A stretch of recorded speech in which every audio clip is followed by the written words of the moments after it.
àwọn ọ̀tá K1 àwọn tí ń retí dáadáa rẹ̀ kí má wí mi wọ́n pọ̀ gan ọ̀tá ní olóṣèlú ń bẹ́ẹ̀ àwọn tí wọ́n ti jọ fa ọ̀rọ̀ lórí ọ̀rọ̀ òṣèlú ní Lagos State ní Ogun State wọ́n ń bẹ́ẹ̀ ọ̀tá sóhun nìkan ni tí wọ́n ń lára K1 wọ́n bínú ẹ̀ wọ́n ń lára ẹ̀ pé wáì tó jẹ́ wọlé yìí wọlé léyìí ìjà lára kì í tọ́bọ̀rọ̀ àwọn náà ń bẹ́ẹ̀ ẹni tó sáré spread yẹ àwọn tí wọ́n jọ ní issue lórí ọ̀rọ̀ Fuji wọ́n ń bẹ́ẹ̀ ẹni tó fọ́n ká àwọn tí wọ́n jọ ní issue lórí ọ̀rọ̀ obìnrin wọ́n ń bẹ́ẹ̀ ẹni tó fọ́n ká àwọn tí wọ́n jọ ní issue lórí ọ̀rọ̀ owó wọ́n ń bẹ́ẹ̀ ẹni tó fọ́n ká àwọn kan wá wà bẹ́ẹ̀ àwọn àfáà gan-an kìíní yẹn lọ́wọ́ láti spread tí wọ́n bá ń ṣàdúrà pé ogun ológun ọlọ́mọdé afa ogun ológun mọ́ra wa àwọn àfáà ni o ogun tí ọkàn wọn lọ́wọ́ kàn yín lẹ́sẹ̀ ọ̀rọ̀ tẹ́yọ kẹ́ gbogbo wọn gbọ́ kákàdá ẹgbẹ́ kan ká ṣe bí ìgbà tá a rí ẹ mọ̀ wípé tí ìjọ kan bá lórúkọ láyé tẹ́ bá ń bẹ láàrin crisis tí wọ́n bá ń bú ẹ ọmọ rẹ́rìn ni o kódà bí ń dùn ẹ tó bá ti jápọ̀tà rẹ̀ ó mọ̀ pé tí ń dùn ẹ́ nìyẹn ibẹ̀ ni ó máa ti gíbọ̀ ẹ ti gbé sójú jù ẹ ti gbé sára jù ẹni ó lọ̀rọ̀ ló jáde ló sọ yìí ló ní ó dẹ̀ proof ẹ̀ with proof pé àwọn àfa àdúgbò ni tó dẹ̀ lẹ́lẹ́rìí kí wà tó sàwọn àfa àdúgbò bí òun gbé nìkan àwọn míì náà ń bẹ nílùú Ìjẹ̀bú Òde látẹ̀kọ́ tí wọ́n wá ń jayayé lẹ́mìí òun ẹ̀yin àfa ẹ̀yin lẹ́fọ́n ká pẹ̀lú pẹ́ ń pariwo rẹ̀ jù n tí ń ṣe àwọn àfáà ni pé a rò pé ojú táwọn èèyàn fi ń wo àwọn àfáà lánàá tó fi ń wò wá lẹ́nìí ojú yẹn ti yàtọ̀ àtìgbà tẹ́nìkan ti jáde ẹ dákun gbogbo ẹ̀yin àfáà tẹ́ ń ṣépè fún K1 the ultimate ibo lẹ wà nígbà tẹ́ ń ṣépè ilé bàbá wa Kamaluddin Al-Haddad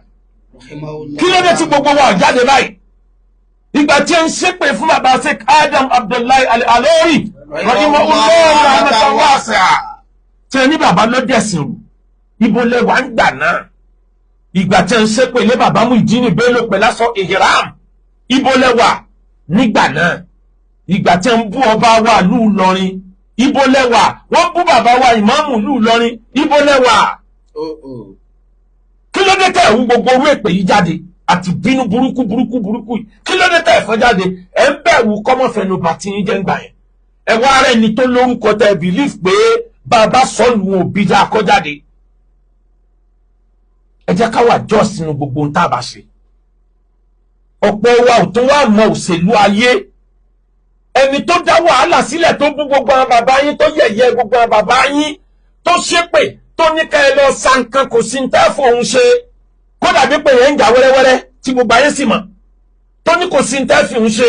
ẹni yẹn lọ ọ̀dọ̀ K1 ó tún kẹrù kú òun bẹ́ẹ̀ ó yẹ kí gbogbo wọn ti píìkì mídélì pé kò sí ní tẹ́lẹ̀ yọ lọ sọ fún K1 pé fọkàn balẹ̀ kò sí ní tí wọ́n ṣe tí wọ́n lọ ṣépè wọ́n ṣépè fóun jù báyìí lọ wọn ò ní nǹkan kan kò sí nǹkan kan tí ó jẹ lára wọn immediately téèyàn bá ti ríru yẹn lèèyàn sáré withdraw. mo bọ̀ ó dà gẹ́gẹ́ bí ẹni tí ó kọlu ẹni tó kọlu ẹni tí ò gbádùn lọ́jà wọ́n wá gbé lọlé ẹjọ́ ó wá délé ẹjọ́ ó wá rí i pé ẹnìkan tóun ti fọ́ láńtà rẹ̀ ẹnìyẹn ń lọ lọ́lẹ́ ló ń bá kọlu láńtà bá fọ́ ó ń sì mọ̀ pẹ́ dáhùn mọ̀ ló ń bá sá lọ wọ́n wá gbé délé ẹjọ́ wọ́n gbẹ́jọ́ pé tó kọlu ẹnìkan wá ó wá délé ẹjọ́ lọ́wọ́ á rí pátájọ́ gangan lẹ́ni òun kọlu láńtà rẹ̀ ojú ẹsẹ̀ ló withdraw kéèsì ó ní ọ̀rẹ́ wa tí mo kọlu mo gbà pé mo jẹ̀bi já lọ lé ká lọ sẹ́tù rẹ̀ n tí ń bá fún ọ màá fún ẹ èló lọ fẹ́ gbà mọ̀jà àròjọ́ dákun mọ̀jà àròjọ́ aláàgbọ̀dọ̀ rojọ́ ọmọ ìyá ni wá èló lọ fẹ́ gbà toró ti mọ̀ pé ẹni tó ń fún ẹyin láńtà rẹ̀ ládájọ́ àwa ariwo ẹ̀ àtúntètè píìkì fàkìbálì máa dèrò ọmọ ìyá tí kàmú tẹ̀dìrà. ìbára ìdàkà fi máa kọ̀dà ó fàjàrọ̀. ìbára ìdàkà fi máa kọ̀dà ó fàjàrọ̀. àwa tá a kojú ogun nígbà tí ń bú bàbá mi my greatest mentor bàbá mi mudirul markaz fadilatu Sheikh Habibullah Adam Abdullah Al-Alori hafidhahullahu wa ra'ah nígbà tí wọ́n bú bàbá gbogbo àwa tá a jáde àwa yẹn ni mo mọ̀ lọ́kùnrin ọ̀kan lọ́mọ ń bẹ́ńbẹ́ Adébáre ọkùnrin 15 bàbá ń Bàrígà ń bẹ́ńbẹ́ pírẹsidẹ̀ntì gbogbogbò Ìlọrin kódà ustaz Adégúnwà ó wà ń bẹ̀ àtàwọn míì tá a jọ ọ̀rọ̀ jáde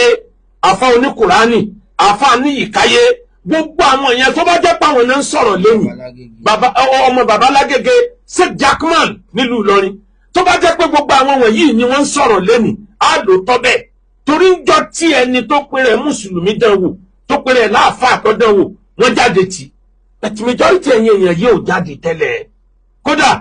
ó fi dórí bàbá Agbára Omi àwọn náà jáde nígbà yẹn gbogbo àwọn wọ̀nyẹn ẹ̀yìn yìí ẹ wá rí wá sí Àyìndé lẹ wá bẹ̀rẹ̀ sí sẹ́ ìpè ibo láti kásá ìpè yìí ibi tí máa ń sọ ti pẹ́ pé tálẹ́ni tó sọ fún yín pé kẹ́ ẹ búyàn kẹ́ ẹ àtáàkì èèyàn kẹ́ ẹ ṣépè fún yàn ni wọ́n fi mọ̀ yín lẹ́ni tí ń sọ òdodo látọjọ́ pé o ti ń ṣe wá sí ẹ̀yin tẹ̀bẹ̀ lórí íńtánẹ́ẹ̀tì ẹ bá mi share 10 times látọjọ́ tí mo ti ń ṣe wá sí ẹ mú wá sí mi kan jáde bí mo ti bú ẹnìkan straight tàbí mo ṣépè fún. Al-Qur'ani wala tu'ti kulla halafin mahin má ṣe tẹ̀lé halafi ẹni tí máa ṣépè tí ọmọ búra tí ọmọ ṣépè láwọn èèyàn wàláì ó sọrí bú ni wàláì ó ṣe kíní kan ni mahinin ẹni yẹ̀yẹ́ ó tó ló ń bá dáadáa lè kàṣẹ ní kí mọ́tò yòókù délẹ̀ tálájọ níbi ká máa ṣépè lé àwọn èèyàn tá a bá ti rí nǹkan tí ń bí wa nú báyìí a wá sọ̀rọ̀ àwa gangan náà láwọn wá ṣépè wa ibadur rahman alladhina yamshuna ala al-ardi hawnan wa idha khatabahum ja'iluna qalu salaman walladhina yabituna li rabbihim sujadan wa qiyaman. Al-Qur'ani wa ibadur rahman àwọn ẹrú èmi Ọlọ́run ọba oníkẹ́ tí mo recognize alladhina yamshuna ala al-ardi hawnan àwọn tí wọ́n rìn lọ lórí ilẹ̀ bí ìgbà tí wọn jẹ́ nǹkan kan ayé ọmọ pè wọ́n ní nǹkan àwọn ọmọ gbára pamọ́. وإذا خاطبهم جاهلون táwọn tí wọn ò kéwú tí wọn ò mọ̀ nípa Ọlọ́run tí ẹ bá sọ̀rọ̀ sí wọn qalu salama wọn ni àlàáfíà Ọlọ́run kó máa bá yín o kò yé ni àlàáfíà Ọlọ́run kó máa bá yín o kò yé ni ní tí wọn ó wí nìyẹn. laqad kana lakum fi rasulillahi uswatun hasana. ẹni tó dá ọjọ́ méje tó ní láàrin ọjọ́ méje tó bá ẹ̀dá kò bíjọ́ méje yẹn bá kọjá tí nǹkan kan ò ṣe ń kọ́ báyìí. àwọn bàbá wa tí wọ́n sọ̀rọ̀ láyé dọ́hùn tí wọ́n ṣe bẹ́ẹ̀ àwọn jura wọn lẹ̀ fọ́lọ̀ ni wọn wá mọ́tò wọn wálé wọn wá aṣọ wọn wá kán jẹ́ nǹkan kan nú ayé ju pé kọ́lọ̀ ń sáyọ̀nù sáwọn. sáwọn bàbá yìí ló wá fi èmi àti ẹ wé èmi gun Prado mo tún wá mọ́tò mi mo tún wá mọ́tò mi ń bẹ nínú wa tó ní mọ́tò 8 ń bẹ nínú wa tí ń pààrọ̀ aṣọ 4 lójú lóòjọ́. àwọn bàbá yìí ó gbà wẹ̀ kólẹ̀ ọdún ni bí sẹ́rí àṣẹ wọ́ọ̀nù wọn pé ẹ gbọ́dọ̀ gbà wẹ̀ kólẹ̀ ọdún wọ́n pa á wọ́n láwọn dá àwọn fi dájọ́ síwájú Ọlọ́run. ẹni tó jáde tí ń ṣépè ẹ dákun kí ló dé tọrọ káyín la nílùú kan ju gbogbo ìlú yòókù lọ báyìí torí Ọlọ́run. bàbá wa tó yẹ ká ẹgbèjà wọn níjọ́sí ẹ jáde ẹgbèjà náà. gbogbo ọjọ́ táwa ń lọ kóòtù tá ń pò yí kóòtù àárín yìí ìbẹ́nu yín títún gbowó lọ́wọ́ ọmọkùnrin yìí nígbà yẹn títún lọ yọ gba owó lọ́wọ́ ẹ̀ nígbà yẹn àárín yín nígbà yẹn àárín yín ó ṣe wá jẹ́ pé nísìn ọ̀rọ̀ tó yẹ ká fi pẹ̀lẹ́pẹ̀lẹ́ yanjú ẹ̀dẹ̀ wá mú lógò ganu sí ẹ fi tẹ̀ á la ọmọ olórin tí ń bẹ́ òkè yẹn ẹ̀gbórin tọkọ fún yín ni ìfẹ́ kọrin yẹn kí n má ba popularize ẹ̀ ó tiẹ̀ ti popular tẹ́lẹ̀ òun náà tún fa tiẹ̀ yọ jáde ẹ̀yin lẹ fà á ń bára yín dákà fi فيما قال فجرا ń bára yín dákà fi máa قال فجرا. bí mo ṣe kìlọ̀ fún wa lọ́jọ́ síre lórí ọ̀rọ̀ Davido tí wọ́n lọ́nà ọkọrin ọlọ́nà mosque tí gbogbo wọn jáde tí wọ́n ń ṣépè wọ́n ń ya gbogbo pósítà rẹ̀ mo kìlọ̀ ń gbẹ̀yẹ̀ mo ní this not the best way to correct someone. ẹni yóò ní listen sí yóò believe pé ètò òun ni let him see the reason tí ò fi yẹ kó ṣe ń tó ṣe yìí. Ẹ dákun sọ ní kí wọ́n má gbórin Davido mọ́dọ̀ ní àárọ̀ yìí ẹ̀yin gbáǹkó tó lọ rẹ aeroplane mi lẹ́ni tó yẹ kẹ́ ẹ fi pẹ̀lẹ́pẹ̀lẹ́ sùúrù explain fún kó realize mistake ẹ̀ kó náà wá ní ẹ fún mi nílẹ̀ kan kí n bá yín kọ́ mọ́sálásí. Wọ́n á sọ fún yín pé ìpìlẹ̀ àwọn tó bí Davido mùsùlùmí gbogbo wọn ni. Kí ló dé tí gbogbo wọn kò ní Islam lẹ́ẹ̀kan náà? Kí ló dé tí wàhálà le kankan báyìí? À ń bá ilé yìí jà, à ń bá tọ̀hún jà, àwa gangan tó wá sẹ́tù láàrin ara wa. Ìbára yín dákà fi Fíìmà kọ́lá ò fàjàrọ̀. Ìbára yín dákà fíìmà kọ́lá ò fàjàrọ̀. Let's always try to sow the radiant part of Islam. We need to sow the beauty aspect of Islam. Let's showcase the beauty aspect of Islam instead of all these ugly incidents and utterances. Allah. Ẹ jẹ́ gbé ẹwà Islam jáde tí ó wu àwọn míì tí Islam ó fi wù wọ́n. Kì í ṣe èpè, kì í ṣe àti ìlérí asán tẹ́lòmí ò lè mú fukú olójú kan náà tọ́wà tí ó sì mọ̀ pé òun pàṣẹ fún sánmà. Ẹ jẹ́ àsìkò yìí àsìkò tá a gbọ́dọ̀ fi ẹwà Islam tá a gbọ́dọ̀ fi hàn ní. Laqad kana lakum fi rasulillahi uswatun hasana liman kana yarjun wal yawmal akhir wa dhakara Allah kathiran. Laqad kana lakum fi rasulillahi ó ti wà fún yín lára Ànábì wa Muhammad uswatun hasana, a good example, worthy of emulation, worthy of copying. A good example is there for you in the Holy Prophet Muhammad sallallahu alayhi wa sallam. Àpèjúwe tó ga jù ó ti wà lára Ànábì fún yín. Ọjọ́ wo la tó fẹ́ jọ Ànábì? Tí wọ́n bá ń pè yàn ń ṣe súnà ẹni tí ń kọ́pì bá Ànábì ṣe ń sáyé ni. Ẹ mú èèyàn méjì kan jáde tá Ànábì ṣépè fún. Abu Lahab ṣépè fún Ànábì, Ọlọ́run ló bá dá èsì padà ló fa tàbátì àdá. Ẹ má máa jẹ́ káwọn èèyàn ọmọ yẹ̀yẹ́ tàbátì àdá tẹ̀ ń pariwo yìí. Ẹ̀yin tẹ̀ ń pariwo ẹ̀sẹ̀ nínákàlẹ́ ẹ̀ lọ́wọ́ ṣe ṣiṣẹ́ ẹ̀sá. Igi mélòó lẹ ti fi dá? Wọ́n ń fún Ìsìláàmù lápé báyìí kí lẹ rí fi dánwò. Àwọn olóṣèlú ń dà wá láàmú lọ́tọ̀ lọ́sì mélòó lẹ rí nǹkan kan ṣe lórí ẹ̀. Ìsìláàmù ojú tí ẹ fi ń wo àwọn àfáà láyé ẹjọ́ nǹkan ni wọ́n fi ń wò wá ń sìn o. Ẹ má gbàgbé pé arákùnrin kan ti wá àtàkà orúmọ àwọn àfáà táwọn tí wọ́n ṣe mùsùlùmí ti ń wò pé sọ àwọn àfáà òjò báyìí náà lọ tí wọ́n ò sì mọ̀ wípé òwe Yorùbá ní ọmọdé búroko bojú wẹ̀yìn òjọ́ kọ́ ní mú ni o. Nínú òwe Yorùbá ó lè má jẹ́ ti Islam. Kẹ́ni tí mo sọ débẹ̀ ibo la kọ́pì Ànábì dé. Gbogbo ẹni tó jáde tí ń ṣépè tí ń bèébú ẹ wá wọn tó ṣẹlẹ̀ sí Ànábì o. Òun la sì sọ pé a fẹ́ kọ́pì, òun la sọ pé a fẹ́ jọ. Ànábì sá lọ sí Taif nígbà tí wọ́n fara nílùú Mẹ́kà. Ó wá sá lọ sí Taif, ó rò pé wọ́n á gbà òun sílẹ̀, wọ́n á fóun nílé, wọ́n á fóun ní asylum kí Islam ó lè gòkè. Kó tó débẹ̀ àwọn fámìlì ìran Kùráìṣì ní Mẹ́kà wọ́n ti rán àwọn èèyàn tí wọ́n ti gẹṣin síwájú ẹ̀ lọ sọ́dọ̀ ọba rẹ̀. Wọ́n ti lọ dínà mọ́, wọ́n ṣe ìbàjẹ́ tó pọ̀. Ànábì débẹ̀ wọn àjọ farabalẹ̀, òkúta ni wọ́n fi sìn jáde. Wọ́n ń sọ lóko bí ìgbà tí ń sọ olè lóko ni. Wọ́n wá bẹ̀rẹ̀ sí ní lé ńgbà tí wọ́n rí pápá àwọn òka láti bá òkú ń bá Ànábì bẹ̀ táwọn tí ẹsẹ̀ wọn ò bá wọ́n wá di ajá. Ajá lé Ànábì sáré jànàjànà. Ara òkú tí wọ́n sọ mọ́ Ànábì ọba níwájú orí ẹ̀jẹ̀ bo gbogbo ojú ẹ̀. Sallallahu alayhi wa sallam. Nígbà tí Ànábì wá dé bọ́dà ló wá ṣàdúrà mọ́ lè gbàgbé táwọn mùsùlùmí ń lòdò ní àárọ̀ yìí láti fi gbà nǹkan lọ́dọ̀ Ọlọ́run. Ànábì wa ní Allahumma ilayka asku dafa quwwati wa qilata hillati wa awani ala nas anta rabbi wa anta rabbul mustada'afin. إلى من تكلني إلى بعيد يتجعمني أم إلى عدو ملكته أمري. Ànábì ní Ọlọ́run mi ò ilayka ashku dafa quwwati. K'Ànábì ò tó wí bẹ́ẹ̀ abala kọ sílẹ̀ pé Jìbìrìlù sọ̀kalẹ̀ wá látòkè sánmà ó là nábì ìwọ làwọn èèyàn fòkò bá ojú ẹ̀jẹ̀ báyìí pàṣẹ fún mi ilẹ̀ Táíf kí n sọ bẹ̀dẹ́rú ọlọ́run mi ní kí o pàṣẹ tó bá jẹ́ pé n tó fẹ́ nìyẹn màá sọ ìlú yẹn dẹ́rú láàrin a seconds àtẹwúrẹ́ àtẹ̀yìn àti kòkòrò ọbẹ̀ kò ní jẹ́ nǹkan mọ́ láyé. níta nábì sọ fún Jìbìrìlù ni pé mi ò bẹ̀ ọ́ níṣẹ́ anábì wá dojú kan lóhùn pé ọlọ́run ìwọ ló gbé Jìbìrìlù dìde pé kó wá pè mí níjà Allahumma adi qaumi fa innahum la ya'lamun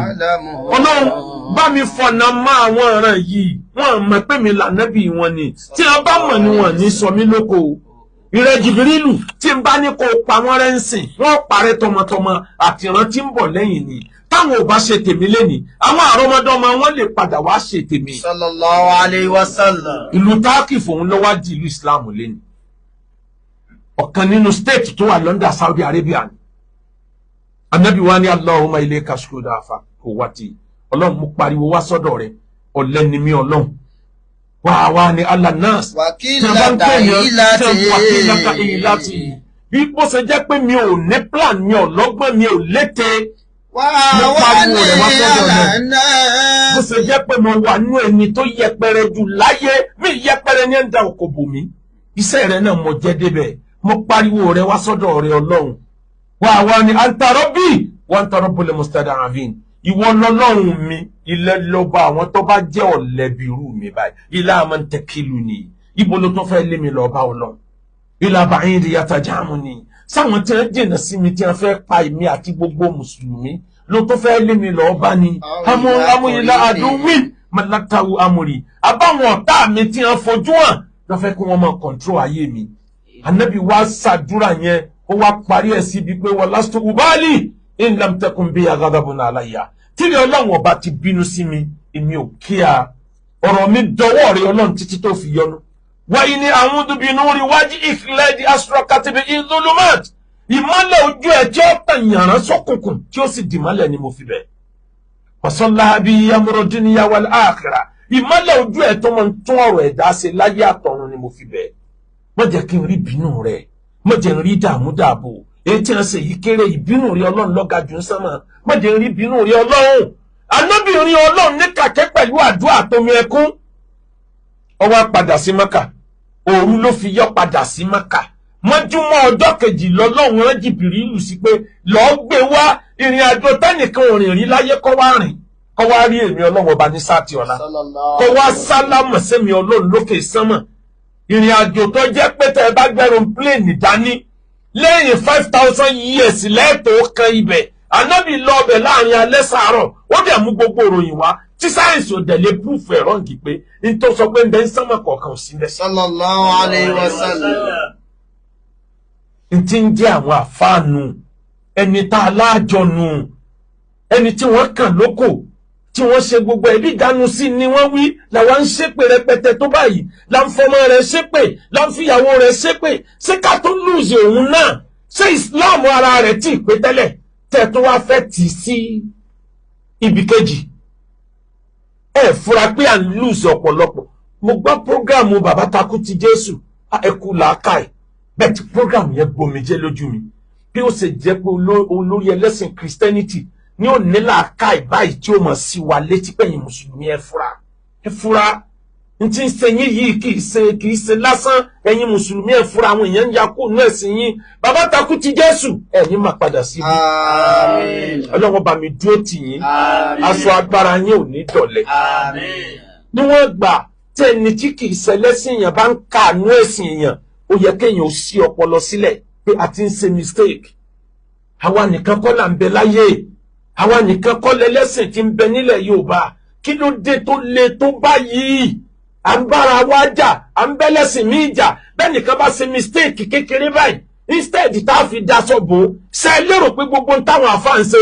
ganuology wọn ò níṣẹ́ lọ́wọ́ ṣe é lérò pé kò sírò ẹnu Christianity wọ́n ń daṣọ bò nǹkan wọn ni sí ò sírò ẹnu traditionalist ni wọ́n ń daṣọ bò nǹkan wọn ni wèrè dùn wò kò ṣe é bí lọ́mọ ni àwọn ń daṣọ bò tiwọn wọ́n dẹ̀ ń bẹ́yìn ìfẹ́ tí yín síta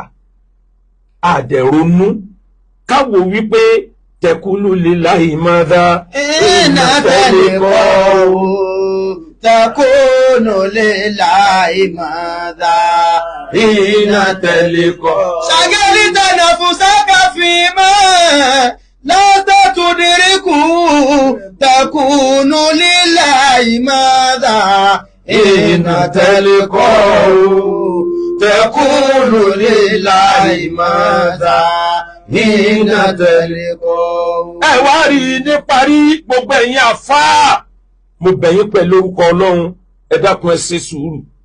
ẹ dákẹ́ lórí ọ̀rọ̀ yìí ẹ má jẹ́ ó di nǹkan tí wọ́n fi mọ́ wọ́n ti fi ń bú Islam wọ́n ti fi ń yẹpẹrẹ Islam mo fọlọ́ ń bẹ̀ yín ẹ gbàgbé ọ̀rọ̀ K1 the ultimate ọwọ́ n tó sọ jáde tèmi gbọ́ yẹn ẹ dákun ẹ kà kún pé ó ti sọ pé òun sọ́ọ̀rì ó ṣe sọ́ọ̀rì kò ṣe sọ́ọ̀rì ẹ fi yókù lẹ̀ fọlọ́ tó bá possible ẹ̀yàn delegate kan náà bá kó lè mọ̀ yí pé ẹ̀ tí òun dànù n tó ṣẹlẹ̀ ti ṣẹlẹ̀ kí ló ṣẹlẹ̀ tọ́rọ̀ yìí fi wáyé kí ló fẹ́ gan-an ẹ mọ̀ bóyá òun gangan ní pírọ́blẹ̀mù tarẹ̀ tó need attention yín tó yẹ ká ìràn lọ́wọ́ you don't know ìpìlẹ̀ tó wà fi ń kún tara tiẹ̀ lánìí nǹkan kan ò lè níwo ẹ̀sìn kò sẹ́ni tó ní gbogbo nǹkan tán láyé á ní nǹkan tó ń trọ́bù òun náà lásán ẹ lérò pé wà aggressive níjọ́ ìnáwó yẹn ni nǹkan kan ń ṣẹlẹ̀ tóun náà ò lè sọ fẹ́ nìkan ni bẹ́ẹ̀ yà fà àbákúra yín lọ bàtẹ̀ bí ó ṣeé ṣe kó sọ fún yín bàbá wa kílẹ̀ Ìjẹ̀bú bàbá wa ìmáàmù wa kílẹ̀ Ìjẹ̀bú iṣẹ́ tẹ̀ ń ṣe bọ̀ látẹ̀yìn ni Ọlọ́run ní jẹ́ kó bàjẹ́. mo mọ nǹkan mẹ́rin mọ K1 èèyàn líle ní K1 ó bìlífù nínú brain ẹ̀ púpọ̀ jù adley ló fi máa ń trust ẹlòmíì K1 fẹ́ràn owó gan bí ọmọ Ìjẹ̀bú ẹ̀yin Ìjẹ̀bú ẹ má bínú o ọ̀fẹ́ràn bọ́mọ Ìjẹ̀bú ṣe fẹ́ràn owó buhaya ó ní nǹkan tọ́lọ̀ ń fi dá ìlú kọ̀ọ̀kan Ìjẹ̀bú mo tọrọ àforíjì o torí mo tún bá a lu yín ní Ramadan àmọ́ K1 fẹ́ràn owó pọ̀ bó dẹ̀ ṣe dáa kéèyàn fẹ́ràn owó náà nìyẹn bẹ́ẹ̀ kéèyàn fẹ́ràn owó kó tó máa ná ńlọ dáa K1 ó wà highly principled nítorí bá lóun ó ṣe ni ó ṣe ní tí ọba ní ṣe ẹ̀ létí o ẹ̀ lè fọ́ọ̀sì ẹ̀ o nítorí bá fẹ́ ṣe ni ó ṣe ẹni tí ó bá change decision yẹn yóò mú wálẹ̀ ní o ẹni tí bá ń súnmọ́ K1 nítorí kó lè rówó gbà lọ́wọ́ ẹ̀ Ọlọ́run má jẹ́ ọ̀rá síbẹ̀ o ó bẹ Ọlọ́run kọ́ rán ọ sí ni tọ́lọ́run bá rán K1 síyàn ó lérò pé ó jẹ́ kú mi tó jápọ́ ló bá jẹ́pọ́ Ọlọ́run ló rán sí ọ bet tó bá kàràn owó báwọn èèyàn wa bí wọ́n ṣe máa fọwọ́ di owó ọmọ nípa ìdí ẹ̀ kọ́lọ̀ mọ́ ti ṣubú ni kọ́lọ̀ wọn tún bá wa fà sókè jù bẹ́ẹ̀ lọ kọ́lọ̀ wọn ajá wọn ọmọ rẹ̀ ọyàn jújọ nǹkan lọ lójú ẹ̀mí ẹ̀ kọ́lọ̀ mọ́ payàwó ẹ̀ kọ́lọ̀ mọ́ bà bísínẹ̀sì ẹ̀ jẹ́ mọ́ ti K1 ṣubú Ọlọ́run mọ́ fi ṣẹ̀sín mọ́ yẹ̀yẹ́ ẹ̀ kọ́sẹ́ni tó dáa tán láyé àwọn tèmi lè sọ nípa K1 ní tó bá ti wá nírú wọn tó o bá fẹ́ kẹ́ ẹ jà má béèrè nǹkan kan lọ́wọ́ ẹ̀ má dé expect anything Ọlọ́run ní kó sọ fún kó ràn sí ẹ bọ́lọ́run bá rán K1 sí ẹ ó lérò pé o gbé oògùn fún jẹ ní níbi tí ọmọ tí máa ń ran àwọn èèyàn lọ́wọ́ dé ẹni Ọlọ́run bá rán sí ẹni Ọlọ́run bá sì rán sí ni bàbá ti wá nírú èèyàn bẹ́yẹn ẹ mọ ọgbọ́n tẹ́ fi máa mú wálẹ̀ gbogbo ọmọ ò lè rí bákan náà gbogbo ẹ̀dá ò lè rí bákan náà pàápàá jùlọ mọ̀mọ́ tó bí lọ́jáde láyé K1 the ultimate ẹ fura ẹ tó kún fàdúrà dáadáa n tó ń ṣẹlẹ̀ tẹ̀léra wọn yìí ọ̀kan nù nǹkan mẹ́rin ni ó possible kó jẹ́ pé progress kan bọ̀ lọ́lọ́nkan ti àwọn nǹkan yẹn síwájú xasa iná lè mí ní aláàkọ́ náà tẹ̀lé lè mí àní àwọn orin ńlá kan bẹ tó jẹ́ pé problem mọ̀ ń síwájú ẹ̀ ìkejì ó possible kó jẹ́ pé ẹ ti sẹ́lọ̀ níbì kan tọ́lọ́nkan ń wò pé ẹ jẹ́ kí n fún ní wọ́nì ìkẹta ó ṣeéṣe kó jẹ́ pé màmá tó bí yẹn ni Ọlọ́run ni ẹni tọ́lọ́run gbà lẹ́rú ni kí kúrò láyé ẹ̀ lọ́lọ́run kan fẹ́ kẹ́ ẹ mọ̀ pé irin ńlá kan já kúrò lára yín ó lè jẹ́ pé ní gbogbo nǹkan yẹn fi tẹ̀léra wọn tó bá wá rí bẹ́ẹ̀ ẹ kún fàdúrà Yorùbá máa ń pòwe wọ́n ní èṣù òsè kókò ẹ̀rù orí ẹ̀ lè sún ṣe. Ìkókò àtajá ni wọ́n jọjọ́ rẹ̀, kìnìún tó jọ̀gá wọn ó wá lóun fẹ́ kọ́lé nínú òwe àlọ́ ilẹ̀ Yorùbá ó ní kàn lọ já koríko wá tóun àfi kọ́lé. Ajá dẹ̀ ti ṣe kìnìún tẹ́lẹ̀, ó mọ̀ pé tó bá rí òun yóò pa òun jẹ. Ó wá lọ bá ìkókò, ọ̀rẹ́ mi ràn mí lọ́wọ́, tí n bá já koríko lọ ọ̀ràn di méjì. Ó ní kò ṣe nǹkan kan, lọ já koríko tiẹ̀ àti tèmi kó o kó jọ. Àjọ máa wá rù lọ sílé kìnìún. Tó bá kù díẹ̀ tá a máa débẹ̀ nínú òwe àlọ́ ilẹ̀ Yorùbá, not reality, bẹ̀ tó kọ́yàn lẹ́kọ̀ọ́. Tó bá kù díẹ̀ tá a máa dé ilé kìnìún, koríko tiẹ̀ àti tèmi èmi ò gbèrú. Ìwà wa kó sínú koríko yẹn kò ní mọ̀. Tí n bá ti débẹ̀ tẹ́mi bá ti sọ koríko yẹn sílẹ̀ gbàá báyìí, koríko tèmi ni, kí n tó sọ pé koríko tajá nì, ìwọ bẹ́ jáde nu koríko yóò ti mọ̀ pé koríko ti ẹnìkejì. Tó bá bí mi léèrè máa ní mi ìmọ̀ bó ṣe débi koríko tèmi, ìwọ̀nba ló lè halẹ̀ mímì ìkókò mọ́. Wọ́n bá jọ àgírí, wọ́n bá déwájú kìnìún búramúramọ̀ ó kí wọn káàbọ̀, ẹ̀rù bà ajá nínú koríko, ajá bá ṣèkì bọ́dì. Kìnìún ní ìkókò, èṣù ń ṣe é o. Iwájú mi náà lọ wà ní koríko rẹ̀ tó ń rí mi fi ní ṣèkì. Ẹ̀rù orí ẹ̀ ń ṣèkì kìnìún ìkókò. Ìkókò wá dá lóhùn nínú òwe Yorùbá. Ó ní èṣù òsè kókò kìnìún ọba o. Ẹ̀rù orí rẹ̀ lèṣù ń ṣe. Ẹ̀rù tí ń bẹ lórí. Ó dàbẹ́ ni pé èṣù ń ṣe. Èṣù òsè kókò. Ẹ̀rù orí ẹ̀ lèṣù ń ṣe o. K1 the ultimate. Ẹ ní ṣubú, ẹ ní jayé wẹ̀yìn, ẹ ní dẹni àná, ẹ ní dẹni wọ́n mọ̀ tọrọ oúnjẹ fún lábáríkà Al-Qur'an. Ẹ lọ mú Islam yẹn lọ́kùnkúndùn. Bẹ́ẹ̀ ṣe súnmọ́ Ọlọ́run láti pilẹ̀ káwa ti mọ̀ yín, ẹ tún súnmọ́ Ọlọ́run jù bẹ́ẹ̀ lọ. Ẹ má torí nǹkan kan tó ṣẹlẹ̀ kẹ wá lẹ́sùn sẹ́yìn fún Islam. Ọlọ́run lẹ́sìn kì í sàwọn àfáà o. Èmi ò rojọ́ tèmi níwájú Ọlọ́run, ẹ̀yin náà ó jẹjọ́ tiyín níwájú Ọlọ́run, àwọn àfáà náà ó jẹjọ́ tiwọn níwájú Ọlọ́run. Ọmọ akẹ́gbẹ̀rù wító mo ní kí ẹ má ṣe ká nítorí pé rere l'Olúwa fi san rere. Ẹ̀dá ẹ̀ ṣe rere nítorí ọ̀la.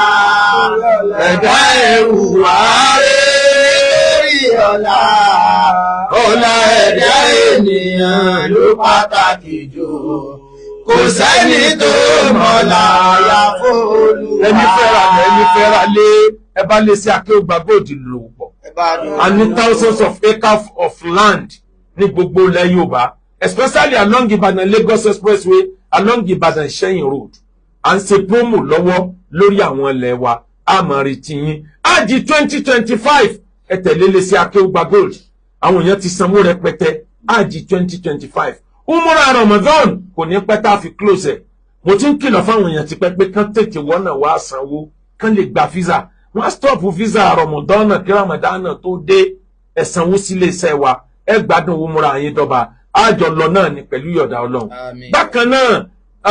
ẹni ń wọ́pọ̀ ẹni ń wáyà a text message 08057818180. Ìlú òyìnbó lẹ́wà ní, ilẹ̀ Lárúbáwá ní, ilẹ̀ Chinese ní, ilẹ̀ Russia ní, Áfíríkà ni, Nàìjíríà ni, kò síbi tá à ní obìnrin àtọkùnrin sí. Àti Mùsùlùmí àti Christian, òun là ń ṣe é fún. Bẹ́ẹ̀ tí Mùsùlùmí ó fẹ́ Mùsùlùmí, Christian ó fẹ́ Christian. A kì í dẹ̀sìn pọ̀ níbẹ̀. 08057818180. Ẹ mọ ọmọ yín wálé ẹ̀kọ́ wa, Royal Group of School. Àwọn ọmọ náà ó la àlùbáríkà ju àwa gan tá à ń kọ́ wọn lọ. Wọlá títóbi Al-Qur'an. 00350666122. 08057818180. Ẹ bá wa tẹ̀lé